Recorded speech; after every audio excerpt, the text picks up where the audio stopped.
IBM, a company that's only found in business and enterprise companies these days, has nothing to do with regular computers anymore. But we have IBM to thank for the PC as we know it today.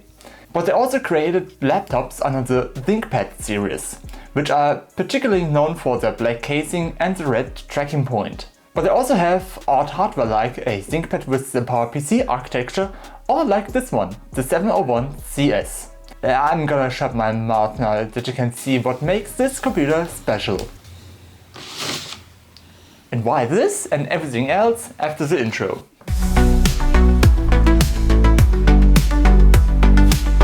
Hey everyone! No, I didn't edit this picture. It's really like that. Today we are talking about the IBM ThinkPad 701CS, which came onto the market in 1995 and costs $1,499 in its basic configuration, which, taking inflation into account, is about $3,000 today. But this was for the base configuration of the 701. If you really wanted the maximum, you had to pay $3,299 in 1995. Or almost $7,000 adjusted for inflation. Well, we are almost used to prices like that from today's Macs. But what made this ThinkPad 701 special? Well, one thing should be clear here. This notebook is intended for business people and not so much for gaming. Sure, I think it could run Doom, but I'm not sure about Crysis. The 701 here is called a sub-notebook, which was even more compact than regular notebooks at the time, and it was lighter. You can compare it to the ultrabooks we know today, except that the sub-notebooks weren't designed for performance. Its 2.2 kg case houses an Intel 486, either a DX2 running at 50 MHz or a DX4 running at 75 MHz. It also comes with either 4 or 8 MB of RAM, which can even be expanded to up to 36 MB.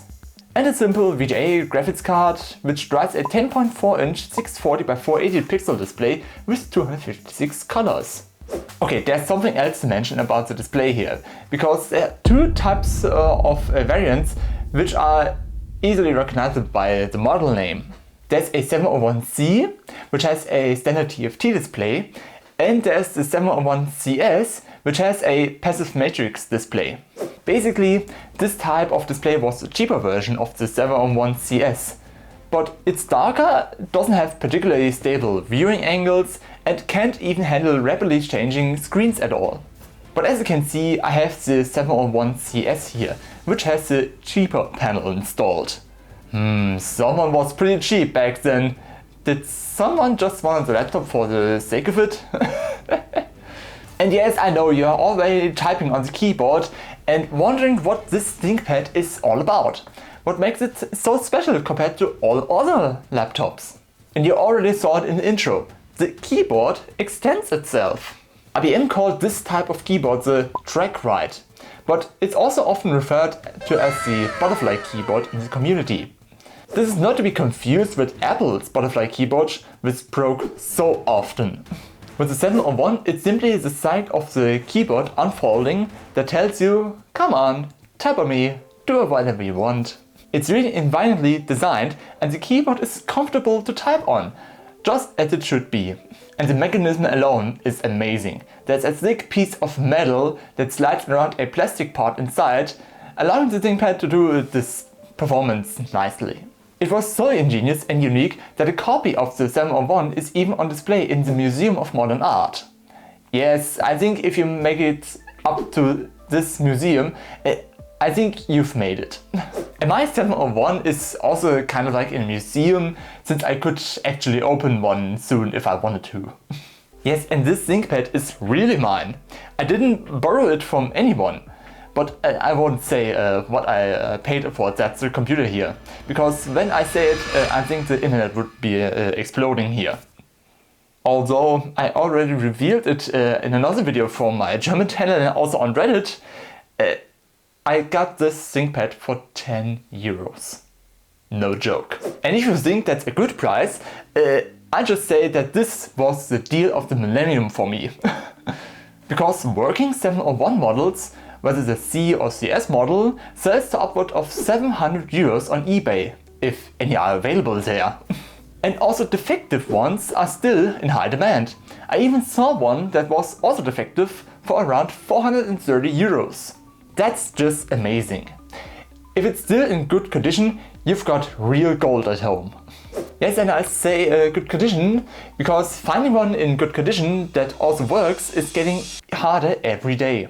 Because it's a battery that can be dangerous. With this ThinkPad, IBM has decided using nickel metal hydride batteries, which were already obsolete in 1995. Lithium-ion batteries, as we know them today, already existed in 1995, but IBM decided to use nickel metal hydride batteries. And these were actually at a disadvantage. The notebook only lasted a maximum of 1 hour and 40 minutes, which was a joke at the time. But over the years, it has also become apparent that these batteries tend to eat plastic, as they constantly leaked and attacked the casing. As you can see, I've already removed the battery from mine, as this one has also started to leak. However, it not only attacks the casing, but the circuit board can also be damaged. It's best to always leave the rechargeable battery out, and for the normal battery operated devices to remove the batteries as well. Oh dear, and even though the battery in my 701 didn't cause too much damage, I can't show you much of the laptop because I think the hard drive in this ThinkPad is done. And I actually thought I could just install MS-DOS somehow, but this is also not an easy task on this ThinkPad. Because I haven't even done the specifications on this ThinkPad.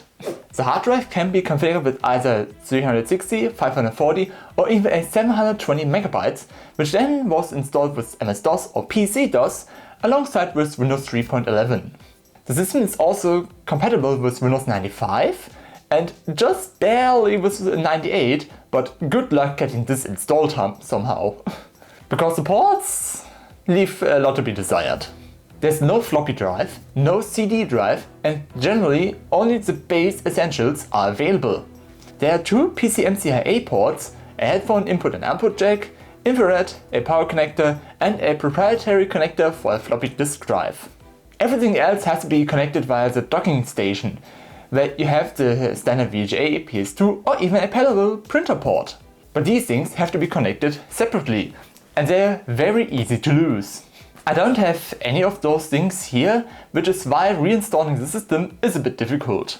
Oh, and now I have the specifications here and have said something negative about the laptop. Let's go how it generally performed in reviews back in 1995.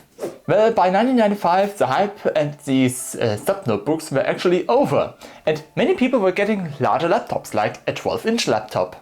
And not only that, the 486 chip in the ThinkPad looked good, but the performance didn't seem quite as good. Because on a comparable system, a 50 MHz 486DX2 is still faster than the 75 MHz DX4 chip in this ThinkPad. Yeah, I don't think you have to understand that logic.